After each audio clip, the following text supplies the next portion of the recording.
સુરત કે જ્યાં ચોમાસા પહેલા જ ભૂવા પડવાના શરૂ થઈ ગયા। અડાજણ વિસ્તારમાં રોડ પર ભૂવો પડ્યો। અડાજણ ગામમાં પ્રવેશતા મેઇન રોડ પર ભૂવો પડતા પ્રશાસન દોડતું થઈ ગયું। 2 દિવસ પહેલા પડેલા ભૂવાનું પ્રશાસને સમારકામ શરૂ કર્યું। સુરત પાલિકાની પ્રી મોન્સૂન કામગીરી ઉપર પણ સવાલ ઊભા થયા છે। ચોમાસામાં કોઈ તકલીફ ન પડે તેવા મેયર અને કમિશનરના દાવા હતા, પણ એ દાવા આ દ્રશ્યો પોકળ સાબિત કરી રહ્યા છે। વગર વરસાદે ભૂવો પડે ચોમાસાની સ્થિતિમાં તો રસ્તાઓની હાલત શું થશે વિચારવું મુશ્કેલ છે।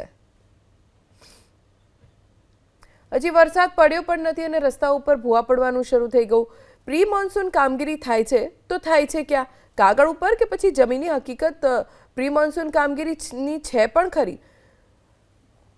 અલગ અલગ વિસ્તારમાં આવી રીતે કોઈ વરસાદ વરસ્યા વગર જ ભૂવા પડી જાય તો એ રસ્તાની ક્વોલિટી અને ગુણવત્તા ઉપર સવાલ ઊભા થાય છે। મહાનગરપાલિકા કે જે મોટા મોટા દાવા કરે છે કે આ વખતે પૂર નહીં આવે, પાણી નહીં ભરાય, રસ્તા ઉપર ખાડા નહીં પડે, તો ક્યાં જાય છે એ સત્તાધીશો, એ પ્રશાસનના અધિકારીઓ જ્યારે આવા ભૂવા પડતા હોય છે?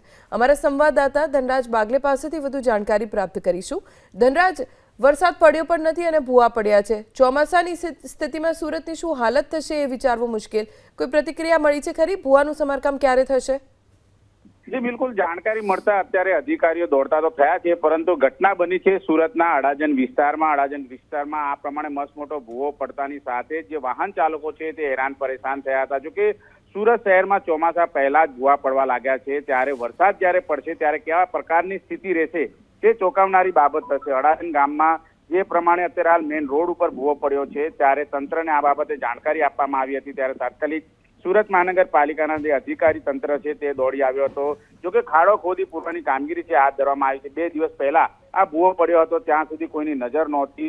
સુરત મહાનગરપાલિકા પ્રી મોન્સૂન કામગીરી કરતી હોય છે ત્યારે ગટરના જે ઢાંકણા હોય છે એ પણ તપાસવામાં આવતા હોય છે અને તેની સાફ સફાઈ પણ કરવામાં આવતી હોય છે, પરંતુ આ ઘટનામાં કોઈ પણ જાતની કામગીરી નથી કરવામાં આવી। જોકે અત્યારે હાલ જે ખાડો પૂરવાની કામગીરી કરવામાં આવી રહી છે।